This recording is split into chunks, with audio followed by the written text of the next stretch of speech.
Good afternoon, everyone. Thank you for coming. It's now 4 o'clock, so we'll call the council meeting for November 17th to order. Any declaration of pecuniary interest? None being heard. Confirmation of the council agenda. I need a mover and a seconder. Councillor Webster, Councillor Humphries. Any discussion? No. All in favor? Oh, hi, Lane. Just give Lane a sec to come on there. Actually, Mayor Bennett, do you want to do roll call after this? Yes, I'll do that. Thank you. Lane, we're just doing the confirmation of the council agenda. Tom moved it, Doug seconded. All in favor? You have to call them out Oh, individually. yeah, I gotta call them out. I'll get used to this.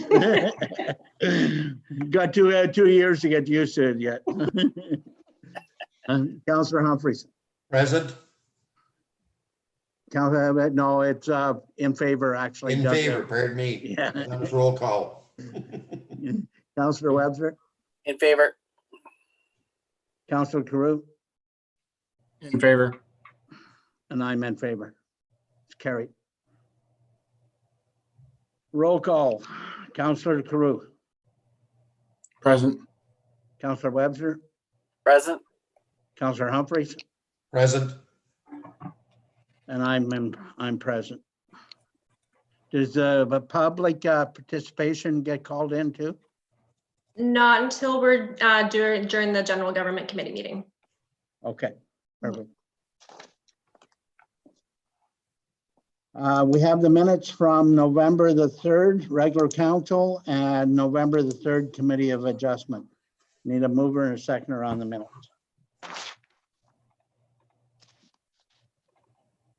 Councillor Humphries, Councillor Webster, discussion? Councillor Carew,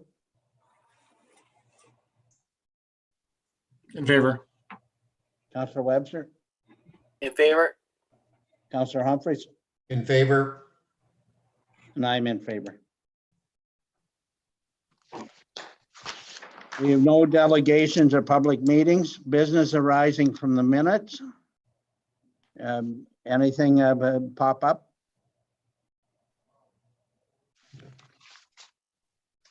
None? Committee reports, general government. Who takes Glenn's place?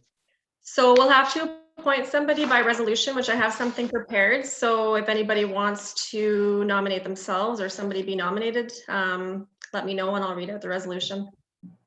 I need somebody to take over general government role today.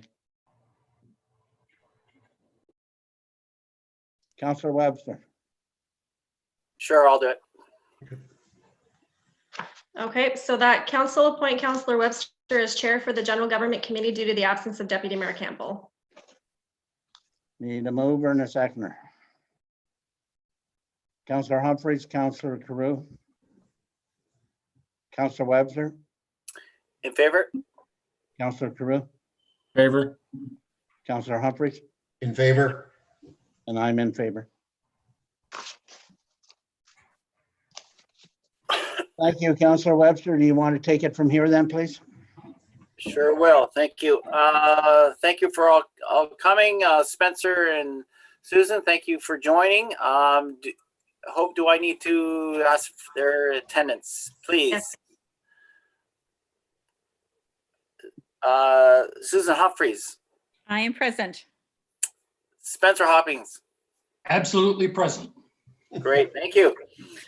So let's go to page 10 of our package, 7.1.1. And the author is our treasurer, Tali Moore. And do you want to take it from here, please? All right. So as you can see, I didn't highlight a whole lot on this one. With not a whole lot going on, there's not too much to report on, and at risk of being repetitive, I just thought I'd touch base on some things that we have going on. Spencer, I'll start off with you. I did put a support call into VADM to see about generating a report that would be specific to what we would like to see. So once I have that layout, I'll be sure to share it with everybody, either through email or at the next meeting. So I just wanted to let you know we are working on that. As directed, staff is working on tracking the COVID-related expenses, the operational expenses, and we're currently sitting at a balance of 71,795, and we're adding to the list as we process invoices on a bi-weekly basis. We've received the preliminary 2021 budget numbers. Hope and I are going to be sitting down and reviewing line by line with the managers in hopes to bringing it to council in the best shape possible. So that being said, I'd like if council can start thinking about what % they would like to see. It just makes it a little easier for us to prepare the budget with a target or a goal in mind. Although we know our 2021 funding for some of the programs, we're still waiting to hear from the OSIF formula-based amount and what that'll be for 2021. We've asked Lois O'Neill Jackson from the Ministry of Municipal Affairs and Housing if there was any indication on when we can expect these numbers for budgeting purposes, but she had no indication for us yet. We did, however, receive notification this week that our MDRA claim should be in our bank within the next 7 days. And again, Horton's final payment for that will be $250,894.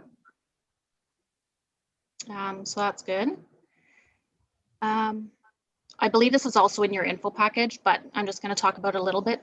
It's about the news release from November 10th, stating that the Ontario government was proposing to give municipalities the flexibility to target property tax relief for small businesses as part of the Ontario's action plan Protect, Support, Recover.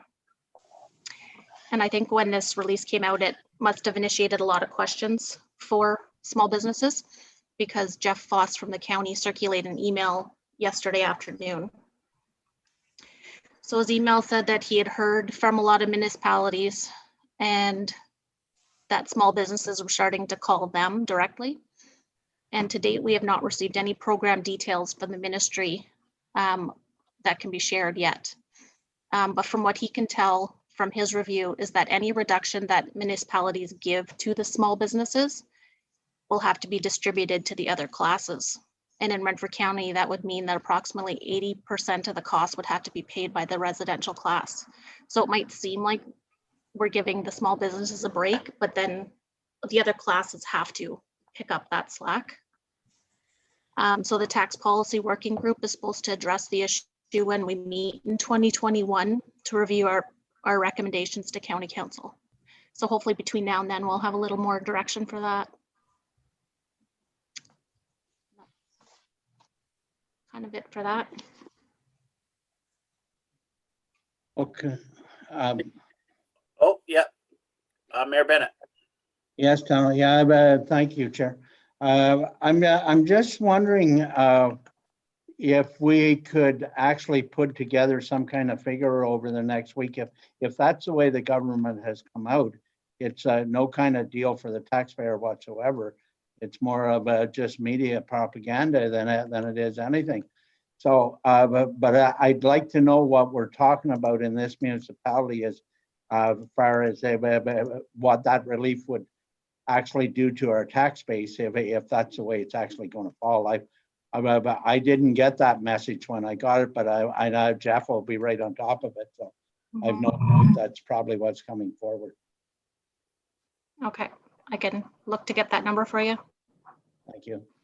That's great, Tally. Councillor Cleroux? I'm just wondering, Telly, if we received our 2021 announcement for our funding yet. Yes. So our 2021 is 238,300. So about 5,000 more than 2020, approximately. I didn't check that out, but it is a bit more, yes. Okay, And thank then you. our gas sorry, our gas tax too while we're on that. So this year we're getting 91,561. Gas tax, okay. Great. Susan or Spencer, any comments? I just have one clarification question, Tally. You mentioned the $250,894. That's from the flood money, is that correct? That's finally come in? Yes. Yeah, it took a little while to come in, but it's finally here. No kidding, eh? That's unbelievable. But that's good, at least it's there. Yes. Okay, so the budget looks pretty solid at the moment. As you say, there's not a whole lot going on, and there looks as if there's some opportunities for some projects or some funding coming up. So we'll talk about those later perhaps, but it looks good. Sounds good. Great, thank you. I don't see Spencer. Hang on here. Oh, there you are. Yep, go ahead.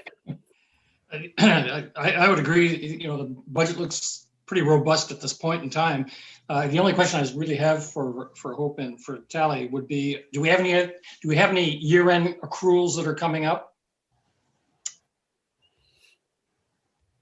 that aren't at least discussed in advance? Yeah, we generally do have our normal year-end accruals for like our MTO fire reporting or any things that we know, like dog tags for 2021 or memberships, the accruals for the allocations that we just spoke about, the gas tax and the OMPUF. So we do work on that. I don't know if they would be on our financial statements yet, but we do work at that kind of more closer to year end. Right. This would only really be for an extraordinary amount that doesn't have any visibility, at least at this point in time. Other than that, it does look pretty good, especially the areas where we're not spending money. Yes, good point. Okay, any other questions? Let me go through my, yes, Councillor Cleroux. Sorry, I had one more that I forgot, had notes on. Did we get the insurance money for the excavator? I know because I seen there's a high item that kind of sparked my memory. We did get some of it, right, Hope? I think we're still waiting on the last little bit we put in. Yeah, we just signed a final document, the proof of loss with the insurance company. So we should be seeing that remainder amount come quite soon. Yeah, it's been a long haul, but we will be getting it rather soon. Okay, thank you. Okay, great. Any other questions in regards to 7.1.1, the financial department report and statement from Tally? Seeing none. Are we gonna accept these at the end? Yeah, we'll do all the resolutions after all of the committees. So Okay. we don't have to, yeah, we won't pass anything just yet. Okay, so the next one's 7.1.2, page 36 of our package, the ICIP COVID-19 resilience infrastructure stream. And give me a second here. The author is our CAO clerk. Take her away. So I won't go into too much depth. I'm sure everybody's had a chance to read my report. So just a little bit of background, I guess. On October 28th, Ontario announced this new COVID-19 resilience infrastructure stream funding under the old ICIP program, or sorry, the recent ICIP program. And on Friday, November 6th, we finally received an email confirmation of what our potential allocation would be. Even though it is allocated, we still have to apply for it, and we're not guaranteed the funding. It's a first come, first served basis. Essentially, the stream of funding, it's supposed to be an investment to support any like public infrastructure defined as any tangible capital assets, including temporary infrastructure related directly to the COVID-19 response, which would be primarily for public use and or benefit. So I outlined the parameters that any eligible projects would include. That includes retrofits, repairs, and upgrades for municipal buildings, any response, pandemic response infrastructure, so including measures to support physical distancing, active transportation infrastructure, so parks, trails, bridges, bike lanes, multi-use paths, and any disaster mitigation and adaptation, adaptation, including natural infrastructure, flood and fire mitigation, tree planting, and related infrastructure. So from all of the information that I compiled and guidelines and eligibility criteria, staff put together a couple of recommendations that we could think of that would fall under this stream. We are only allowed to apply for the one project up to $100,000. And we have to apply by December 21st of this year. Hoping that council can make a decision because we'd like to get our application in sooner than later because it is a first come, first serve. But out of those 3 recommendations, at this point, my main staff recommendation would be the installation of a new furnace in this portion of the addition of the office. As mentioned in my report, the majority of the time, the wall mounted heaters don't actually work throughout the winter, or they have to get a lot of maintenance done to them. Or sometimes when the grass is being cut on the other side of the building, leaves and grass clippings actually come through the vents onto our desks. So it's been something that kind of staff has been hoping for a little while, but that's one of our recommendations. Another one would be to work at upgrading the council chambers for physical distancing guidelines and to allow for the electronic participation. However, that could also fall under our COVID expenses that we haven't utilized yet. And lastly, another recommendation from staff would be to work at fixing up the shoreline and the bank there at our boat launch. That being said, staff's open to any or all ideas if council wants to put their thinking caps on, but we don't have a lot of time. So that's it for my report. So I'll kind of take it away from there. If anybody has any questions, I'd be happy to answer them. Okay. In regards to the furnace, I know we've been trying since we've been elected. It's been an ongoing issue, and I think it was prior to us, so it's been an ongoing issue. I'd like to see something done there. And then the other issue, I think everything needs to be done, but I think we just, as council, we got to set up a priority how we want to tackle this. Any other comments out there? Mayor Bennett? I've got a couple of comments. I've already talked to Hope about them. There's 2 funding streams here that we can tap into. I'm certainly in agreement with whatever we need to do up here to change the heating and ventilation. But I see that a lot of our issues that have really come to the forefront from COVID is at our rec center. We have the change rooms down there that have no forced air ventilation whatsoever in them. They've got electric heaters hanging in the room. The only time you get an air exchange in the dressing rooms is when somebody actually opens the door and walks in and walks out, and whatever air goes through that passage. So when we're looking at this much heating, I know Hope says that it's one job, but maybe I'm suggesting that we pick the job that we need, stick with heating, ventilation, but get an engineer in here to design it so it's properly done, rather than have a contractor guess what should be going in here and get 2 or 3 different avenues to go. Because it basically boiled down, we know it boiled down to the air exchanges that have to happen inside a building from this point going forward. And we can't match it with the fire hall, we can't match it with this building, we can't match it with the dressing room, and we can't match it with the community center itself, because the community center itself is probably just an air exchanger out there, because all we have for fresh air vents in that building is 2 6-inch natural aspirated vents coming in from outside into the furnace room, and it does get a little bit with that. But my major concern down there right now is the dressing room, because if we're going to try and do something this winter, it is something that really needs to be looked at, even if we have to put temporary air exchangers in there to get through this winter and see what comes forward as far as engineering purposes afterward. I know it's not on Hope's list, but I think it's a larger safety issue than some of the things that are on here. And if there's more money than we have right now, I would hope it's a selling point to go back to the Ontario government and get what we need to bring it into compliance. Okay, for clarification, so are you asking for a study for the township buildings? And then we work off of that? Like, so this funding, do we apply for the study from the engineers and then we work off each individual's place? Is that what you're asking us to do? Or Well, whether it's this funding or whether it's a COVID funding, from the way that this reads, I hope is correct, it's got to be one project and one project only, but surely we can take the COVID funding and get an engineer to do all the township buildings. So we know what we're looking at over the 10-year plan to begin with, and what's the pressure points we have from the buildings that we need to do right away. okay, I like the idea of a solid plan moving forward. Any other comments out there? Yeah, Councillor Humphreys. Yes, Councillor West. Just what it says, retrofits, repairs, and upgrades to municipal buildings with an S.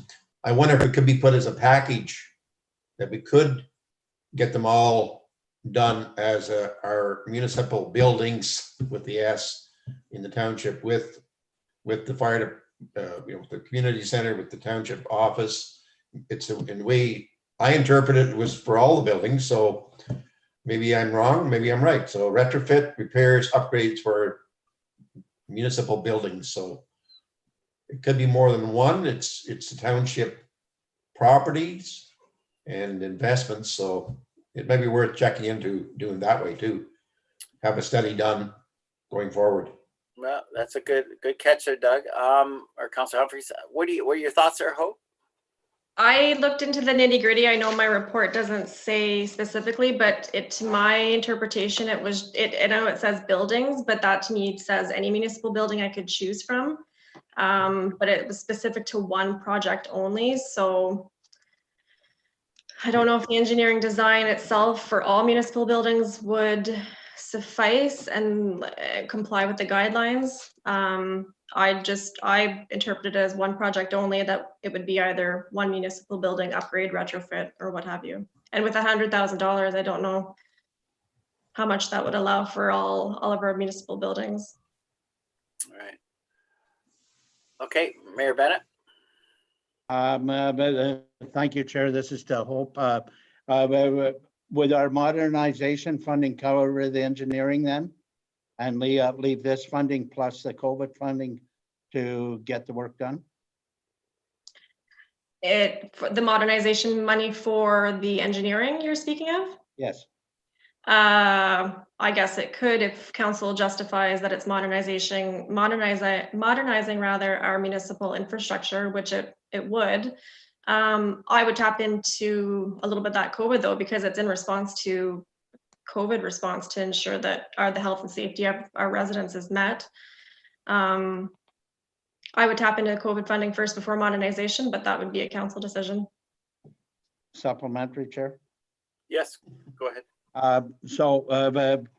The way I read it right now is the COVID funding would actually cover the project going on for any of the buildings in the township, right? It's not that you don't have to specify to one. This funding here, you got to stick with one, but Correct. The COVID funding, we can move it around for everyone.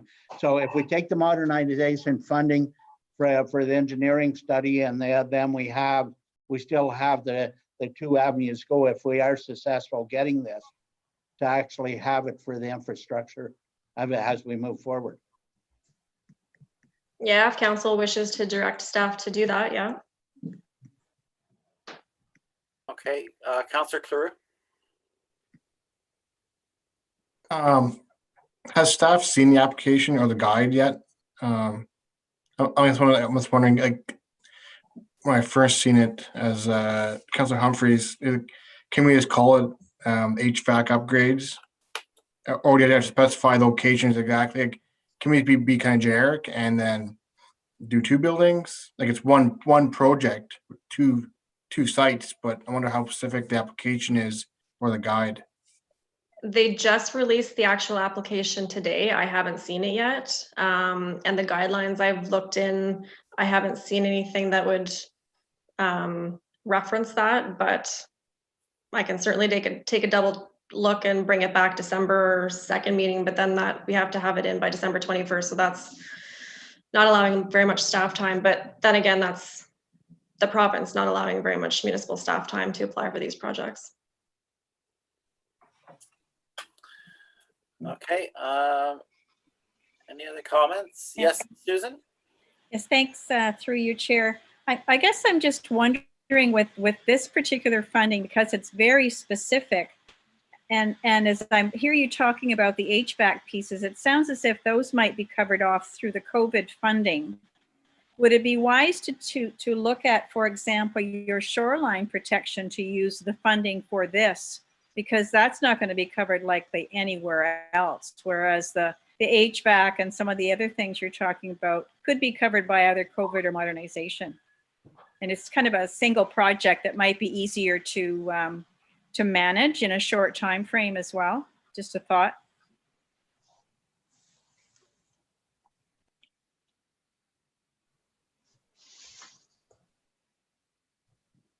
Oh, I think Councillor I Webster think might be he frozen. froze. You missed my exciting discussion? That's too bad. I was just suggesting that, well, perhaps because the other funding Just is, hang on for a second. Tom's froze there, Sue. okay, sorry, Tom's frozen too? Okay. Yeah. Looks like everybody else is pretty good. Yeah. Yeah, I think it might just be his internet. Okay. Oh, Oh, Tom's gone. Wait till he comes back.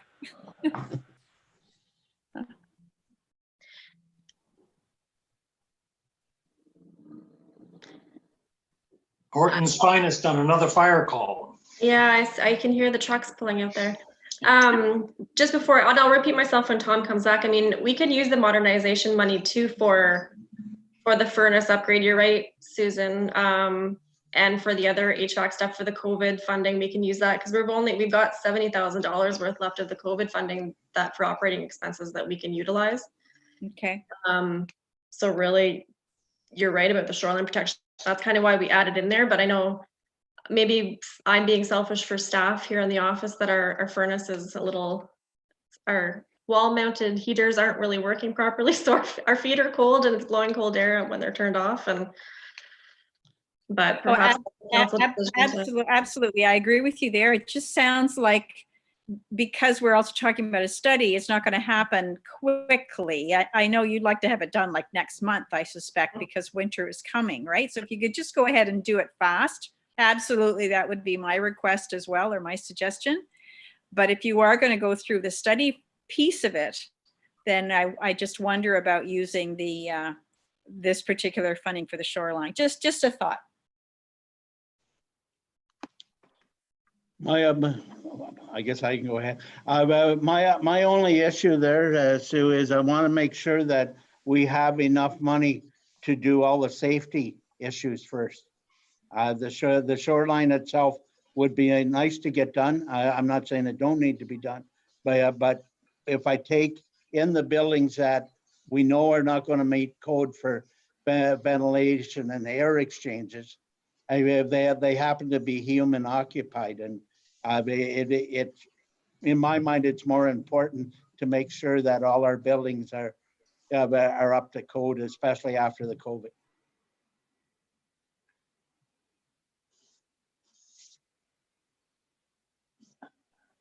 Tom must have really got lost. Mhm. Can I take it without a council motion or not? Yeah, well, you're the mayor, so you can take the meeting if you like. Yeah. Oh, might be a few minutes before Tom gets back here, so. Okay, so but any more comments on the funding stream? Yes, the only thing I think I would say is what mitigates public risk for these funds? In other words, what gives us the best bang for the buck in terms of minimizing risk for the public? And I think the air ventilation at the community center is likely one thing you could point at that would mitigate risk for transmission of the virus. Okay, thank you, Spence. So is that the direction then, if I can prepare a resolution, is that the direction then, is to do an engineer design for the air, like the HVAC. quality in each of the buildings? Is that what it's going to be? Well, yeah, I think we do need an engineer because we want to make sure what we put in this time is totally adequate for what's ahead of us for the next 10 years, because should be able to get 10 years out of a heating ventilation system without any issue. So we need to look at that. And then along with that, do you want the motion to contain that the funding would come from modernization? So the other two, not sure about this funding stream to begin with. And the COVID is only 60, we're going to have 65,000 towards heating and ventilation then. So like that may not be enough to do that if this doesn't come true. So we give a recommendation that the staff put out an RFP for an engineering firm. Where am I applying through funding for that through this program? Or I'm sorry, I'm unclear of what. Modification fund. Okay, so then are we even going to tap into this infrastructure funding then? Because I won't have time to put in an For RFP. this one? Yeah, because it's due December 21st. The application has to be in by. Yeah, so can we just go ahead and put it in for this building? And by that time, we should have a pretty good idea of even a verbal from the engineers of how many dollars needs to be spent. Okay, so we're putting in an application for this building only for the furnace, but we're doing also engineer design that will take out a modernization money for all of the buildings? Yes. Okay. Well, that's up to council, but that's the way I see it going. Yeah, I'll have to write 2 resolutions then, so I just want to be super clear Okay. before I write out those resolutions. if Okay, that- and then that leaves the COVID funding to look after the rec center then, Okay. right? Or it leaves the If that's COVID what- funding to look after this one if It this can- doesn't come true. It can be, well, the COVID funding won't cover the furnace in the office, but the COVID funding could potentially cover any of the engineering operating expenses that were going to occur to make sure the health and safety of our residents are taken care of down at the community center and the change rooms. So it could be either COVID or modernization, but I'm Well, I'm only worried about tonight right now is the infrastructure funding. For this one. Yeah, So, well, you want to put it in for this building, I presume? that's my hope. So I just wanted to get clear council direction before doing so. Councilor Crew.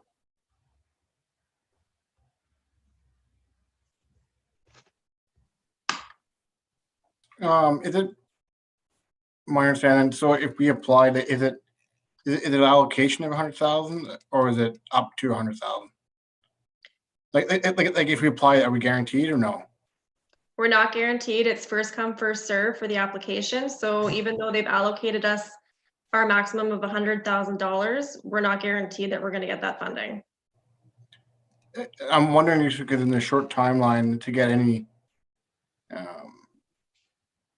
I don't know what, if you need cost estimates or what, do we just apply for HVAC upgrades or maybe call it ventilation upgrades, right, for COVID and on municipal buildings and just be generic, apply for the full amount. And then if we're successful, then we could put out a RFP for engineering of the 2 buildings and then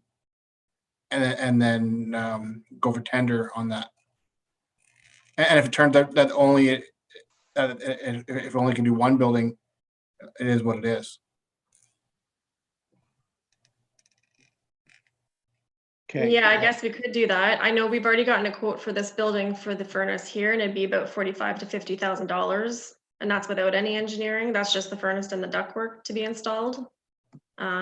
So Okay, but it's not just the furnace and the ductwork now. Correct. It's the air exchange and everything that needs to go along with it. Because Mhm. on this building, it's probably 2 minutes that the air has to flip every 2 minutes to a certain percentage. You have it, so there's more than just heating and cooling that needs to be looked at here now.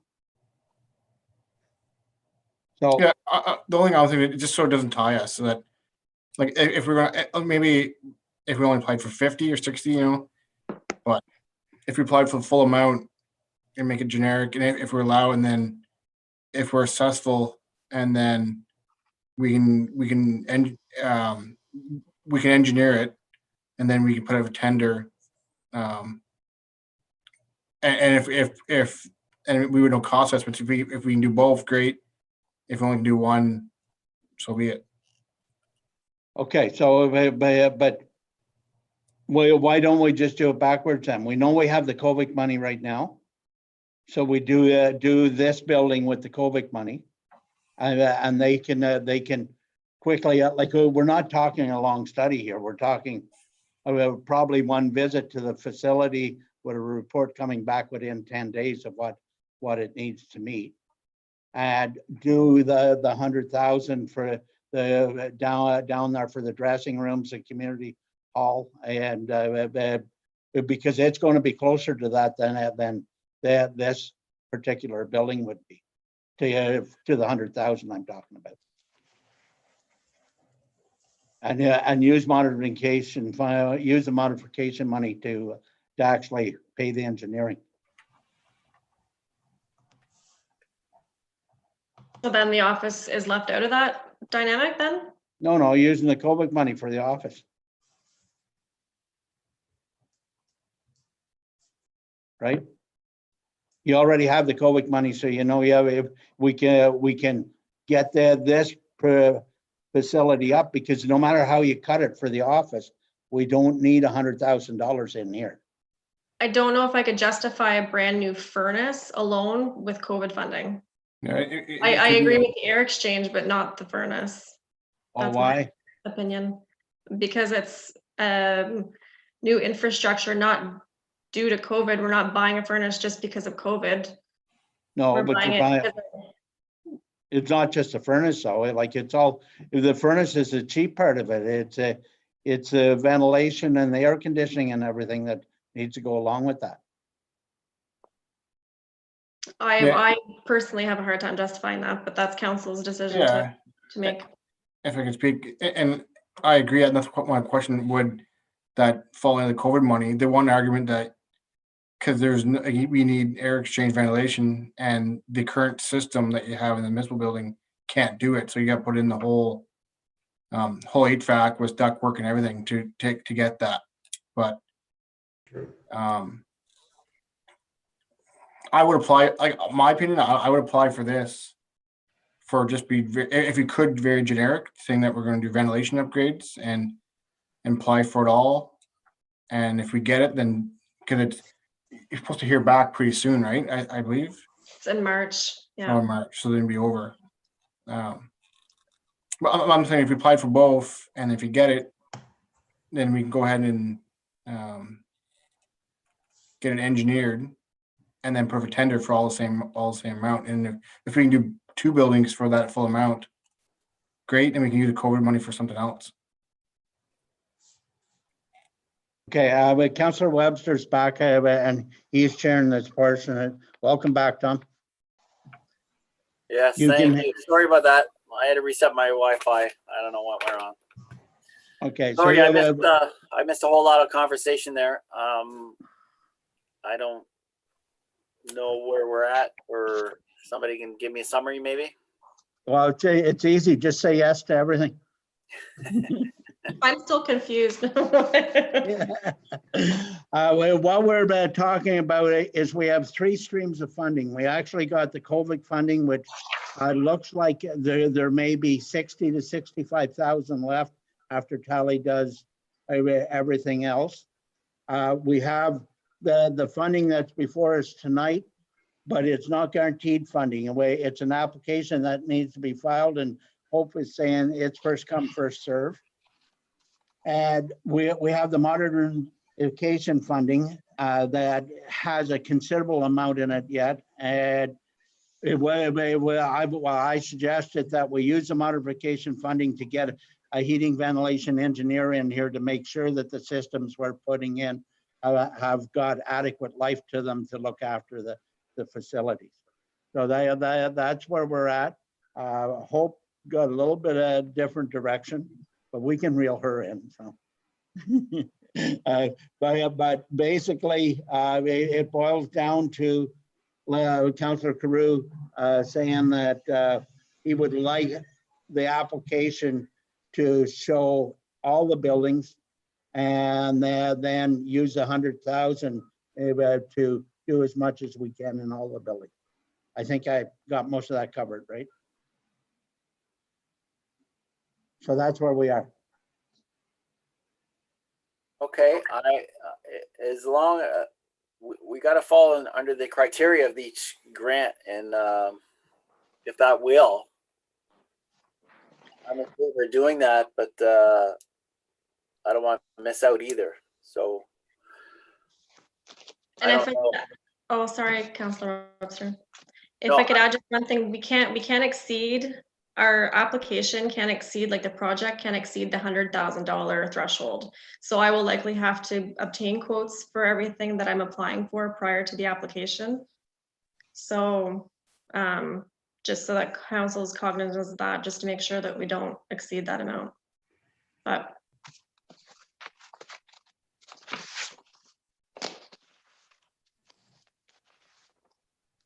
okay.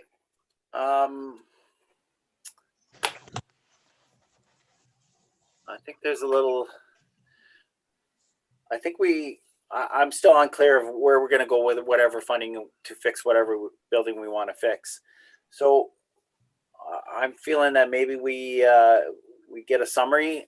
Hope if we can get this breakdown where you think each one can come out of, and get it to us as soon as we can, and then we can discuss it. That is my thought. That where you think each project could come out of the three streams, and then we can move forward from there. I don't have a clear picture right now of where things are coming from and going, and what we're applying under this stream or that stream. Yep, go ahead. I have a report coming up quite soon. Hoping to call a special council meeting for next week on Tuesday to go over the leg service delivery report. So perhaps I can put some figures together and put some more information together and allow me to take a look at the actual application and bring that forward on Tuesday night for council decision. And it gives you guys an extra bit of time to make a decision. Yeah, I'm okay with that. Anybody else? I'm okay with that, Tom. Councilor Humphries, Councilor Clare? Yeah, summary sounds good for next Tuesday. Yeah, okay. I just think, and if we need any help within the office or Hope, let us know, and then just so we're all clear when we Tuesday night. I think it'd be better. We'd make a better decision that way.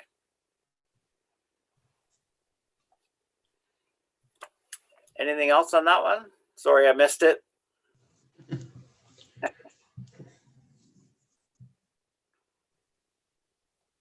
No, hearing none. Seeing none. Onto the leg. 7.1.3, page 58.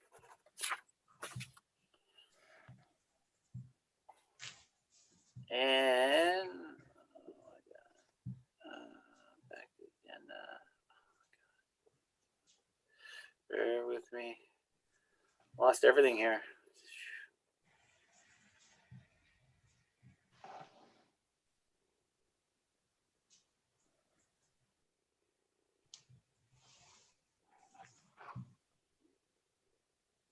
'59. Sorry, got an old page here. Okay, 59. I think the author Hope here in regards to the leg group.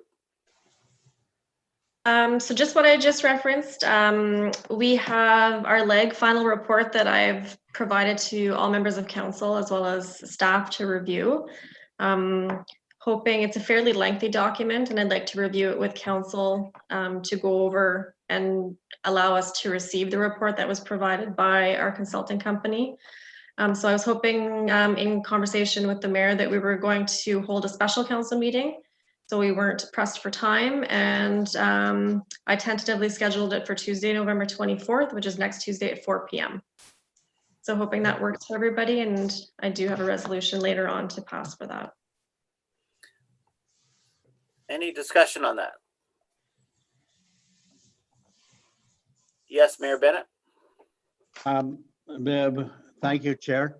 Hope, is this something that we, because it's so important to the future of the municipality and where we're headed, that we could actually pull this off at the community center, have people actually together in the room so we can actually review it much better than we can doing it this way, because the importance of this is really important to where this township goes from this point forward, if we're going to sign on to this.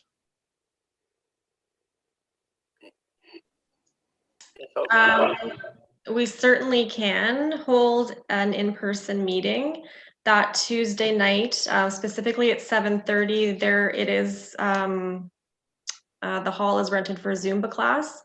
So if we start at 4, we should be done by then, I would hope. So we can have an in-person meeting if that's what council wishes. Technically, it is supposed to be open to the public as well. So we would have to put it out there on our agenda that it would be open to the public, but we would discourage still people not come due to COVID. But yeah, we can if council wishes to do that. I really think that like our future is spelled out in this document, and I want to make 100% sure that as we move forward, we're 100% sure that's the direction we want to go. Because once this document is agreed to and it goes into the government, there may be no coming back out of it. So I know I've heard that from the committee as we moved along. Well, just don't sign on, but I want to make sure that everybody knows what we're either signing on to or we're not signing on to. But everybody's head's got to be clear of what this could actually do to this municipality. Yeah, I'm in favor of that also. Councillor Humphreys? Yeah, I'm good with next Tuesday at the community center. Councillor Humphreys or Councillor Cleary, sorry. Yeah, I'm fine with next Tuesday. Yeah, and I'm fine with community center. Just, I'm not sure if we're going to present it or if it's going to be on, if it's going like just if we're going to do it like have it on own computers, or if we're going to have it on a screen, just so we all follow along the same section, because it is lengthy. I've gone through a lot of it last couple of nights, and I agree with Mayor Bennett. Some of the stuff I don't know where it came from, maybe, and maybe the direction of some of the other municipalities, but it is very important that it could, it could shape, and if some of the that and we have to get it right. So I'm not sure if we can set up how we're going to do it, but staff can figure that out. If we can all hear each other in there and see the same part of it, because it's a lengthy document. If we're all in the same, if we can see it all, if we see it all at the same time.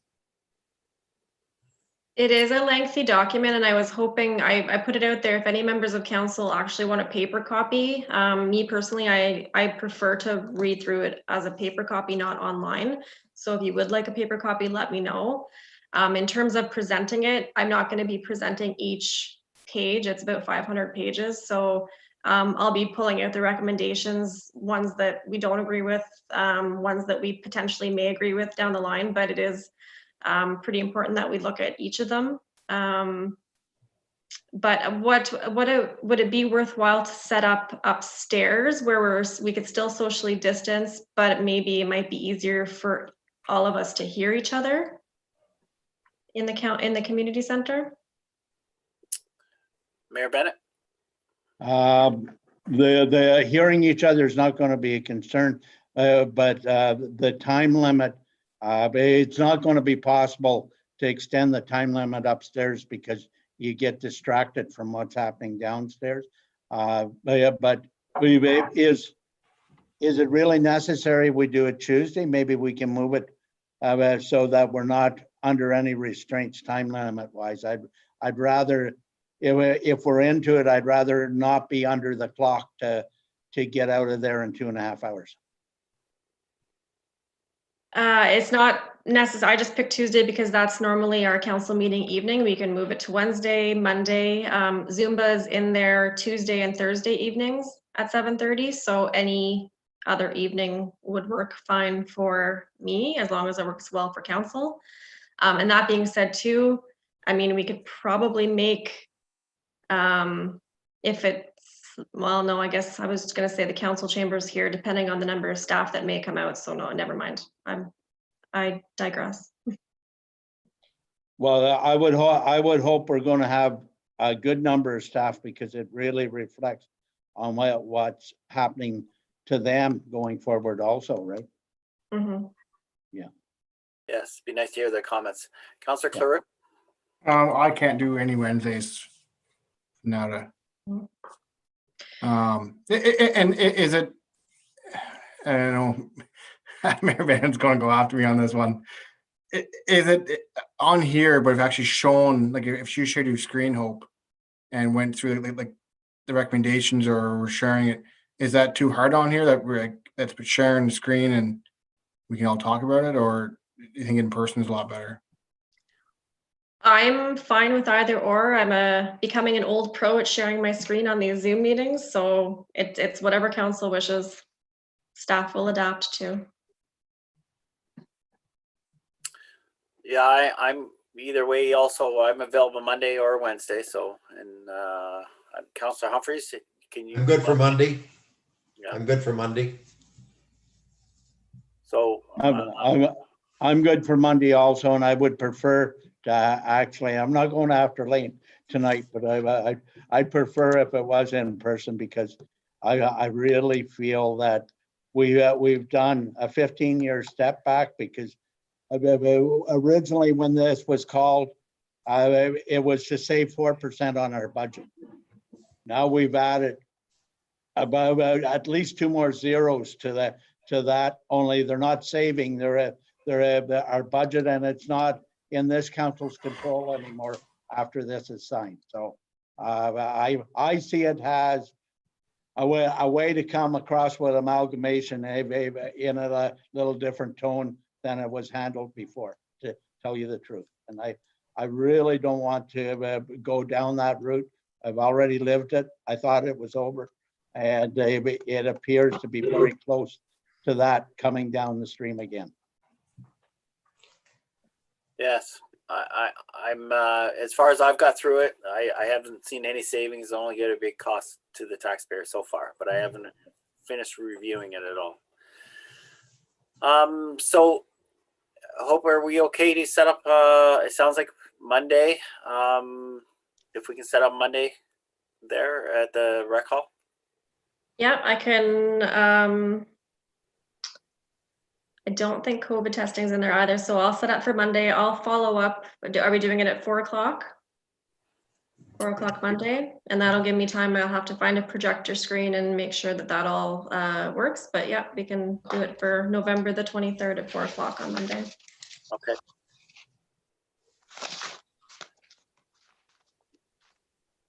Okay. Any discussions on that? Elaine, you or Councillor Cleroux, will you be okay with that? Yeah, I'm fine. Yeah. Sue's got her hand up there. Oh, hang on, I gotta switch technology. I love it. Yes, Susan. Thank you. So this meeting will be open to the public, I'm assuming, or are you going to promote it as being open to the public?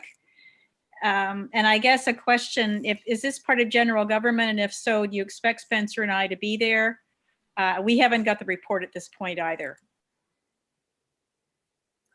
So all meetings are open to the public. We haven't been advertising for any public members to actually attend because of COVID. They're more than welcome to. This is why we've been doing the Zoom meetings to stream live on YouTube so that they had better access and to be safe.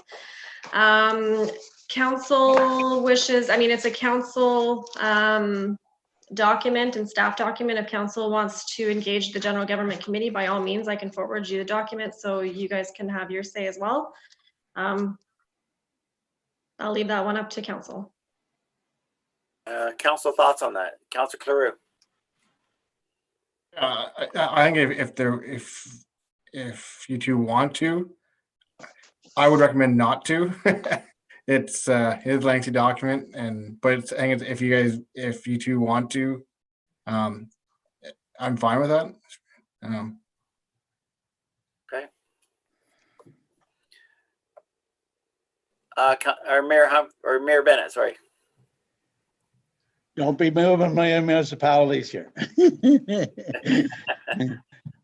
If there's ever a time that we need public input to help us work our way through this, this is definitely point zero. The document is so closely related to what happens with this municipality, financially wise, organization wise, and staff wise. That it requires everybody that we can get any kind of forward motion, how to handle it. We need it. So I certainly think the value of the public participation being there, and you Sue and Spencer being there. I don't feel comfortable with what's in front of us at all, and I spent 12 hours reading through the first part of the package. I spent another 3 hours going through the final part of the package. And it's just not where this municipality should be going, in my mind. And it's not any kind of document that should be presented to the provincial government, because once they see it down there, they're going to say, well, they're on side with this. So I'm being very cautious of how we handle this, and I would hope that once council reviews it, that we can come up with a way of moving forward with the municipality that we feel comfortable with. Yeah. Councilor Humphreys. I feel it's important to have as many people there that are staff and public and councillors, because what I've read, I was like Mayor Bennett, I spent a lot of time, I made highlight notes, and I do not like, it won't be 2.5% increase in taxes if this goes ahead. That's all I'm saying. That's something we got to look after residents, because the unbelievable amount of money they want to spend on satellite fire halls are just unbelievable. If you go through and read that report, it almost scares people. So the more the merrier. Great, thanks. Safely. Yes. CAO Hope. I just want to be clear, it's just to review the report provided by the consultants. In no way, shape, or form are any of the recommendations that they're bringing forward going to be actually implemented. All of the recommendations in the report have to come back to our council for ratification. So I just want to be very clear in that anything in that report doesn't necessarily mean that we're moving ahead with anything. No. So just There's some scary stuff there though. Oh, you don't have to tell me that. I was part of the process. Yeah. Well, that sounds great. I think everybody's on board, or not a strong objection forwarding that on. Hope if you could. Mm-hmm. I hope they like to read. There's lots of stuff there. Okay, any more discussion on that one? The Lake Group final report.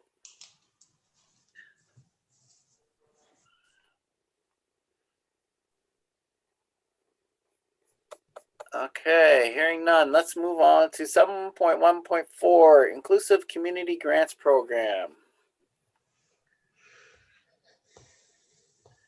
Page 61, I believe it is. 60. And the author, Nikki, you're up. So we have another opportunity for a grant program. So this is the Inclusive Community Grants Program, and it offers up to $2 million with a maximum of 60,000 per successful applicant over 2 years for projects to take place between February 2021 and March 2022. So the purpose of this grant is to help communities become age-friendly by ensuring that the needs of Ontarians of all ages and abilities are considered at every stage of community planning and development.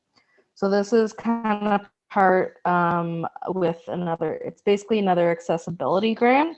The deadline is December 21st at 5 p.m. So it is kind of a quicker turnaround, not as quick as the last accessibility grant, but still quick enough.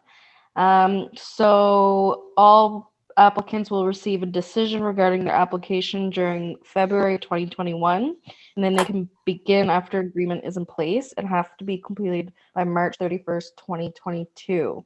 So we can receive a maximum of 60,000 and 100% of the costs are covered for eligible projects. So I've listed some stuff there that are not eligible for the project, but some things that Hope and I were discussing were kind of off of our last application, plus a little bit of extras. So some things that we thought of were the powered bathroom doors at the community center and office. So although we do have, like at the office here, a accessible washroom, there are no buttons on it. It is large, but it doesn't have the buttons accessible. Powered doors into the rink change rooms and bathrooms down there. Powered lobby doors, upstairs conference room door and stage door at the community center. Those doors are not powered, and especially with the lift going up onto the stage, I think it'd be important if we had accessible doors there. And the last one is like fully accessible men's and women's washrooms at the community center. So railings, automatic doors, and large spaces, that kind of stuff. So we can either apply or not apply. That's basically the alternative. And the financial implications depend on which project we want to choose. So it's up for council discussion on what you guys want to do if you want to apply for it. Great, thank you. Comments? Mayor Bennett. I really like what staff has put together on this one. And I think that if we go look through the list of the power doors and everything, that's probably going to use up all the funding that's there to begin with, or pretty close to it. And it's something that the actual change room and that is something that's been asked for the last 3 years now. But during our winter carnival, we do have the sledge hockey come out there, and they've asked for the last few years that we do make the rink boards and the change room accessible to them. So there's definitely value for this, and it's hard to fundraise this kind of money to actually do it. And it's nice to see the government recognizing that we can upgrade our facility without taxpayer dollars. Yes. Good point. Any more discussion on this? Comments?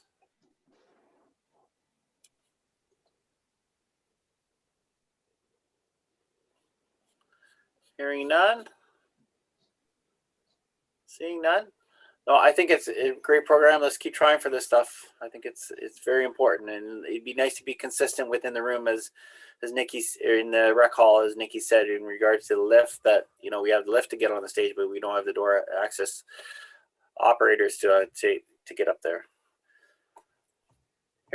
Seeing none more. Anybody else?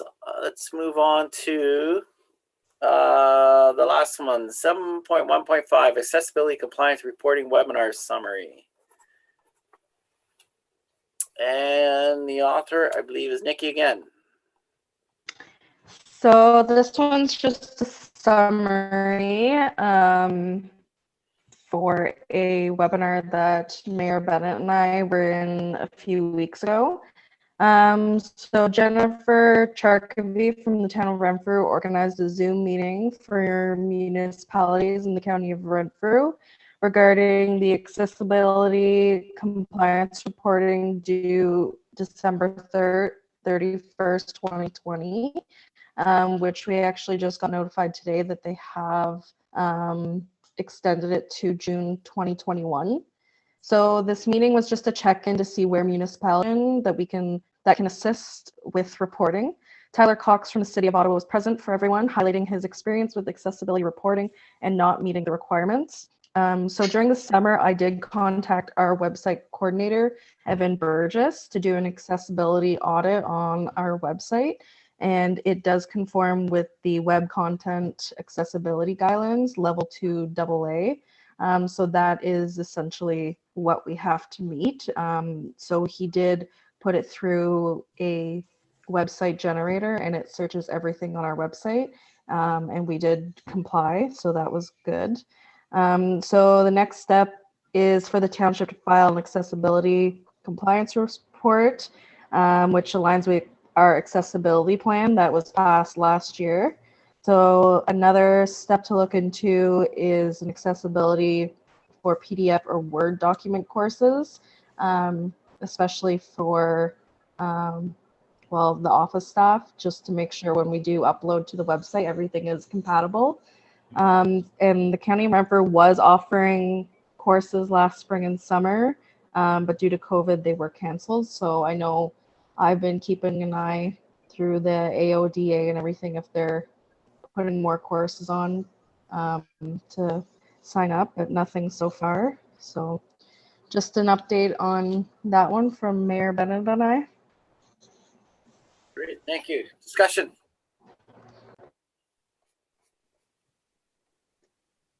Mayor Bennett. Okay, just a quick thank you to Nikki. I attended this on behalf of the county because I am the chair that's looking after accessibility for the county. Unfortunately, I got my eyes open when I joined in on this meeting because I was more looking at hard structures than paper structures and computers and everything. So it certainly enlightened me where we have to go with the committee.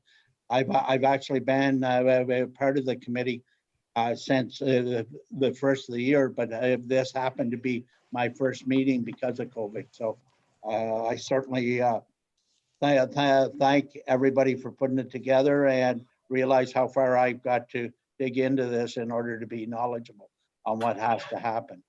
But I feel very comfortable with the way staff and Nikki especially is handling it. It's nice to know that it's being looked after, even if you don't know what you're looking after on my end. So thank you. No, great. Any more discussion? No, see none. Thank you, Nikki. So I guess I'll pass it back to the mayor. Thank you, Chair. And I'll pass it right back to you on the transportation environmental. Great, thank you. Glenn owes me one. Okay. Good luck collecting. 7.2.1 test chairs report, November 4th, 2020, page 64 of our package. Oh, hang on. Page 64. Losing everything here tonight. Okay. So I'll leave the author out of this. I'll take this one, Nikki. Everybody chance to read the report. So just in summary here, the producer responsibility of the Blue Box program. So that we had a discussion at TESS in regards to this, and it was we come up with the plan to for council's support that we want to send a letter to MPP John Yakubuski in regards to why we were delayed to 2025, January 1st to 2025, whereas a neighboring municipality got January 1st, 2023. So, and what they can do in the meantime to help assist us carrying this 2-year fee structure to the taxpayers in regards to the Blue Box program for the users. So that was the first one we discussed, and I think that's a good point that we should bring forward. Producing the letter and get it out to Mr. Yakubuski. The second item was the Story Road update. So Councilor Cleroux stated that the province just announced new funding towards disaster mitigation, and maybe I will call on Councilor Cleroux. Has this come out yet, Councilor Cleroux? I have not seen it, unless it's in regards to this most recent one with the That's ICIP. correct. Yeah, Is that the one you were referring to? that's correct. Yeah. Okay. So as we discussed earlier, the ICIP, this is the one in reference that Councilor Cleroux was referring to. But still, we had decided at the end of it that myself and Mayor Bennett are going to meet with the McNabb Braeside counterparts and discuss this moving forward. So we just have to get our ducks in a row here and set up a meeting and meet in regards to that. I think that's the only way to move forward with it. See if they want to move forward with it as well. Traffic calming. The committee agreed to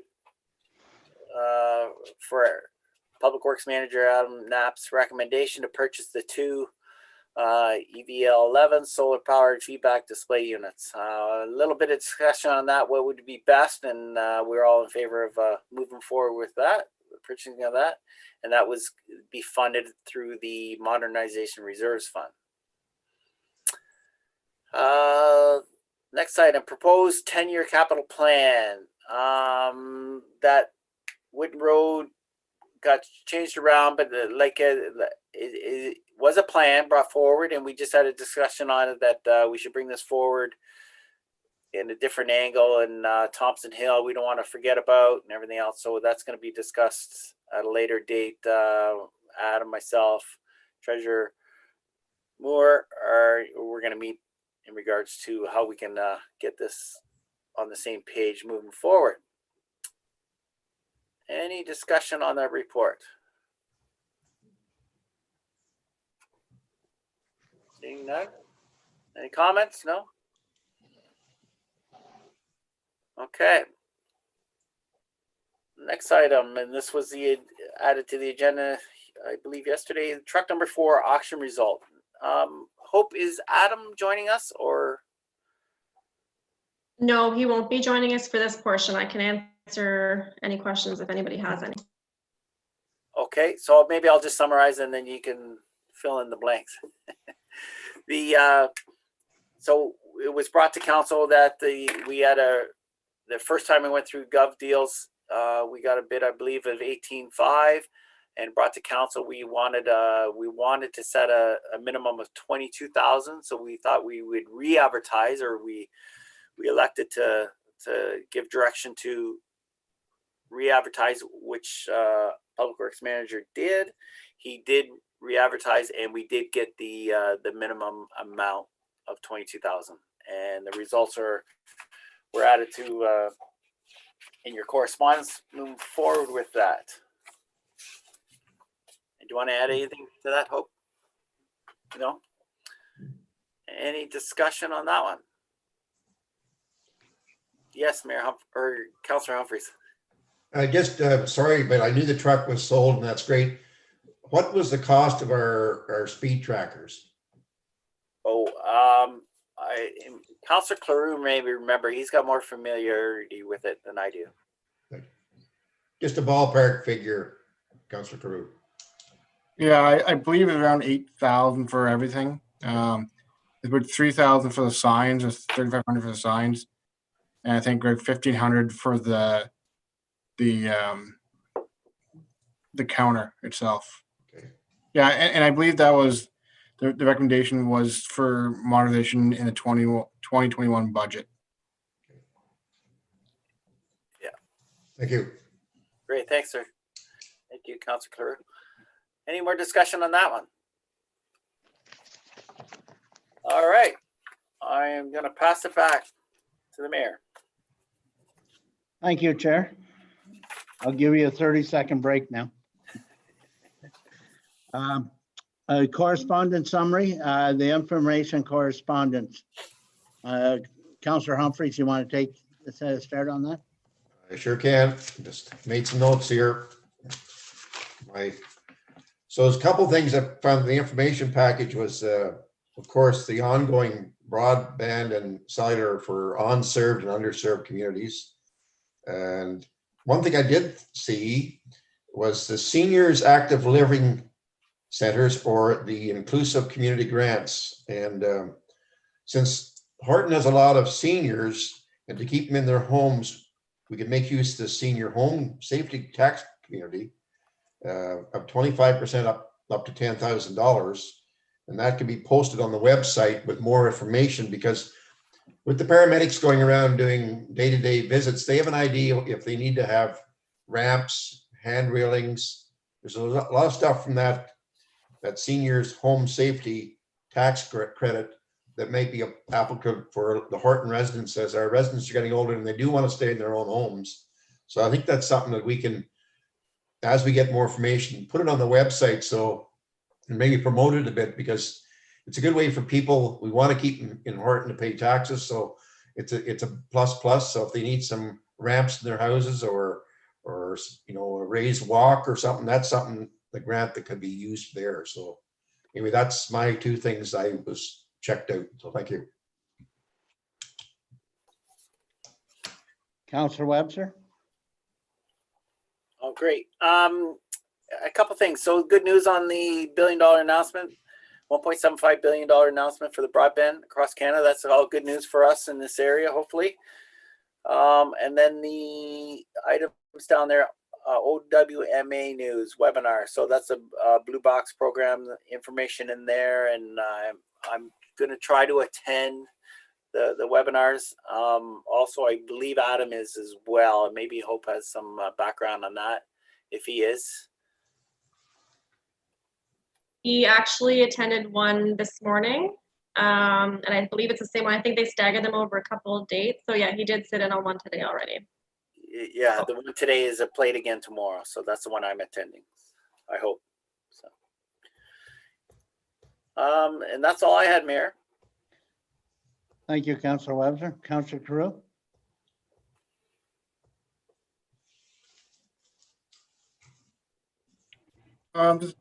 Just two comments. One is the federal government is with the 1.75 million for broadband across Canada, and then also the provincial funding. One thing I would urge council, this is our second, I guess, our second shot at getting internet. And I know in talking with people from the Eastern, what was it? Eastern Ontario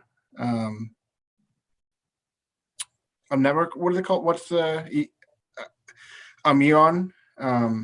It's Eastern Ontario Regional Network. Network. And I know they have a funding in for they have two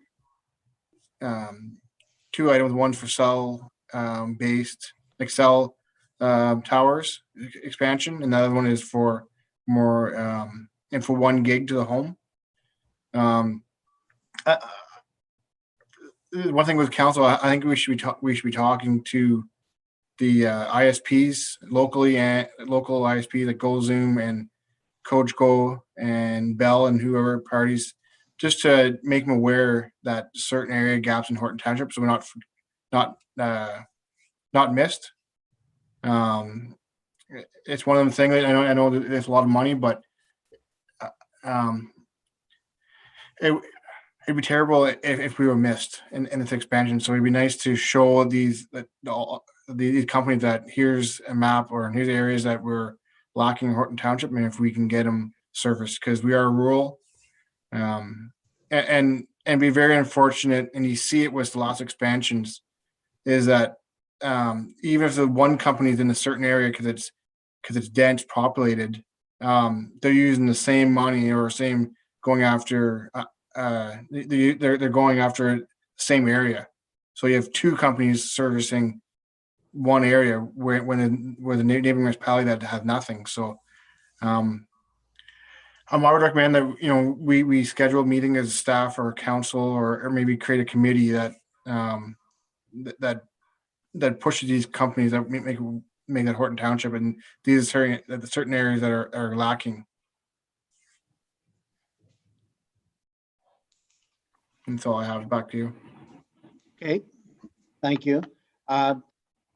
So I'd like to talk a little about EORN to begin with. EORN did a presentation to County Council, and they have a pretty good handle on this municipality, and I'll bring the paperwork forward to show you how it's going to be developed. But I should have maybe got that before tonight's meeting, but I'll definitely have it for the next one. And also, I was very encouraged when we met with Cogeco that we could probably get a lot more of our residents serviced from Cogeco also whenever that second meeting actually takes off and he comes back when he can actually tell us he can service this area and he can service that area. So I like Lane's idea of setting up a committee, but I think we need to work with the county on that so we don't have a couple of representatives from this council can be on that county committee to make sure our voices are heard, but we're not being repetitive with what we're doing, that we're actually one large voice. The other thing that I wanted to say is I'm a little bit upset with reducing the taxes to employers because I don't feel that's fair to the Ontario government. The Ontario government's making the decisions to reduce taxes. It can't be on the burden of our taxpayers.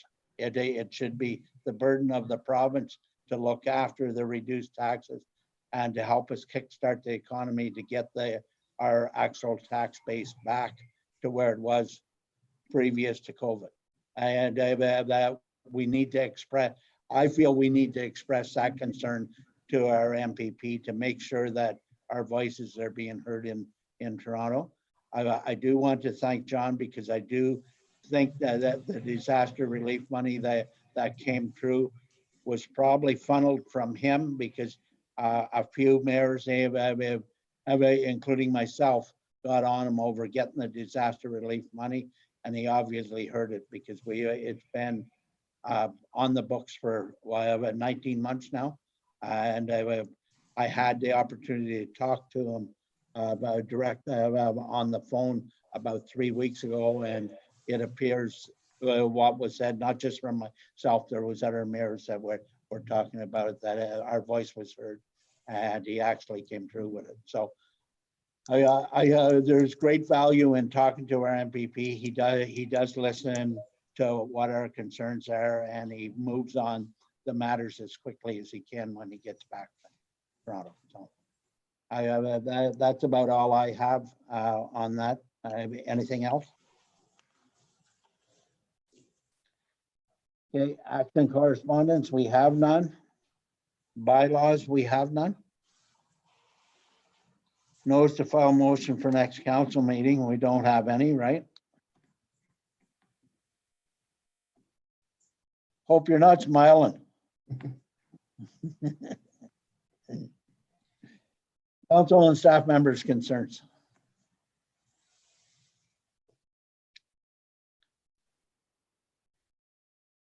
None to be heard.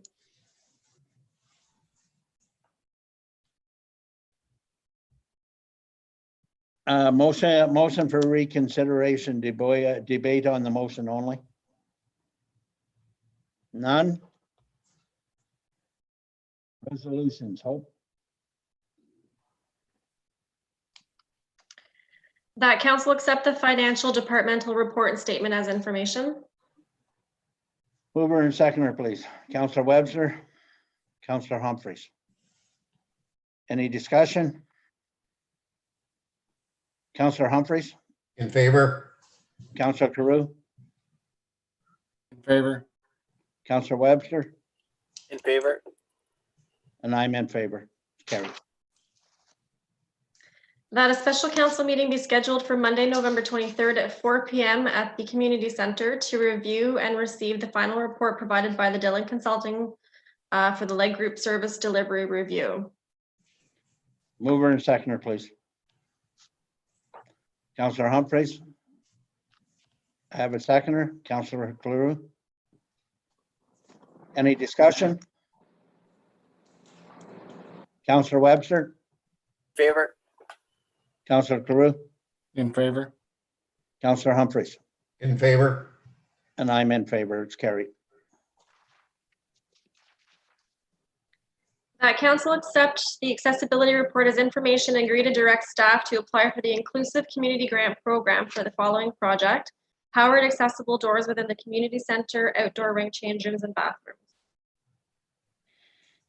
Do I have a mover? Counselor Webster. Seconder, Counselor Humphries. Any discussion? Counselor Carew, In favor? Counselor Humphries, In favor? Counselor Webster, In favor? and I'm in favor. It's carried. That council accept the accessibility compliance reporting webinar report as information. Need a mover. Counselor Webster, Counselor Humphries. Counselor Carew, In favor? Counselor Humphries, In favor? Counselor Webster, In favor? and I'm in favor. It's carried. That council accept the transportation and environmental service chairs report as information. Mover, please. Counselor Humphries, Counselor Carew, Counselor Webster, In favor? Counselor Carew, In favor? Counselor Humphries, In favor? and I'm in favor. Carried. That upon recommendation from the test committee, council requests that the producer responsibility blue box program transition for Horton Township be changed from 2025 to 2023, and that this resolution be sent to Renfrew, Nipissing, Pembroke MPP John Yakubuski, the Ministry of Environment, Conservation and Parks, and the Association of Municipalities of Ontario. Do we have a mover? Counselor Webster. Second by Counselor Humphries. Discussion. I'm just going to say, maybe we could do that meeting with Mr. Yakubuski together. So we have a couple issues we want to talk to him about, and maybe we can put a few items together and actually have a meeting with him. So you want me to schedule a special council meeting then just specifically with MPP Yakubuski to discuss some issues? Well, that's up to council. How's council feel on that? Counselor Webster? I think that'd be a great idea. In favor of that too. Okay, Counselor Carew? Yeah. Okay. So we need to change that resolution. I hope to accept that then. No, I'll do a separate, if I just have direction, that's a separate issue. So if we Okay, want to continue passing this resolution, we'll still discuss it, but we'll pass this resolution so we can send it to all of the other areas that we were going to. And then I'll go ahead and set up a meeting with Mr. Yakubuski outside of this resolution. Okay, so I have a mover and a seconder on the resolution. Counselor Carew, In favor? Counselor Humphries, In favor? Counselor Webster. Oh, you there, Tom? Oh, yeah, in favor. And I'm in favor. Carried.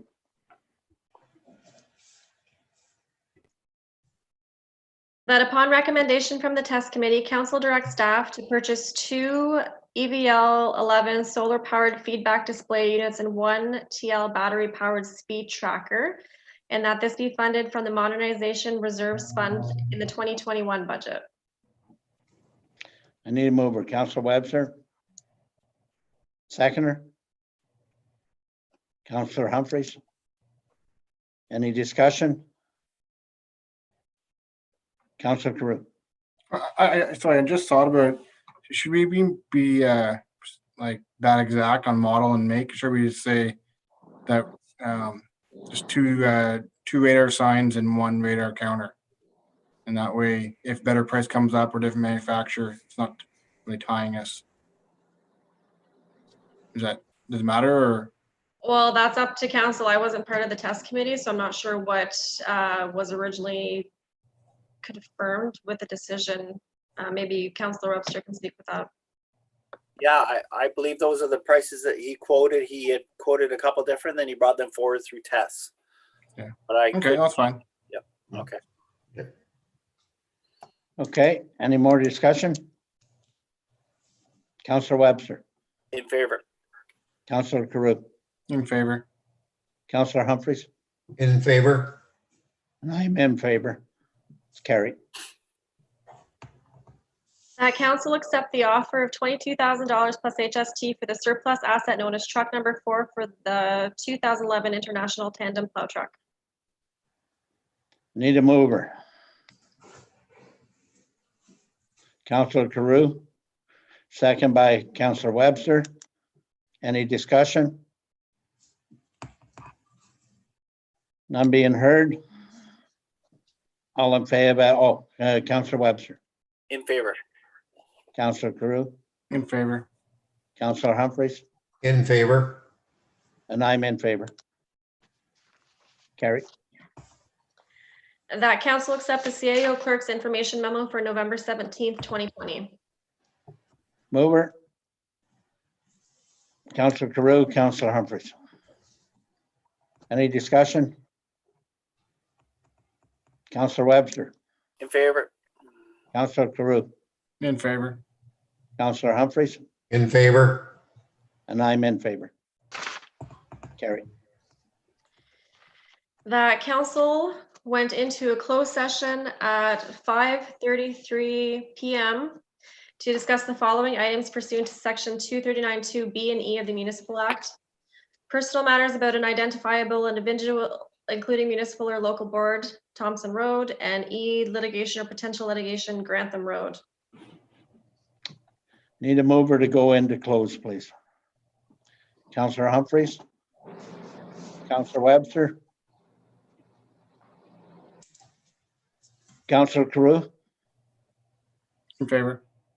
Councillor Humphries, In favor? Councillor Webster, Favor. and I'm in favor.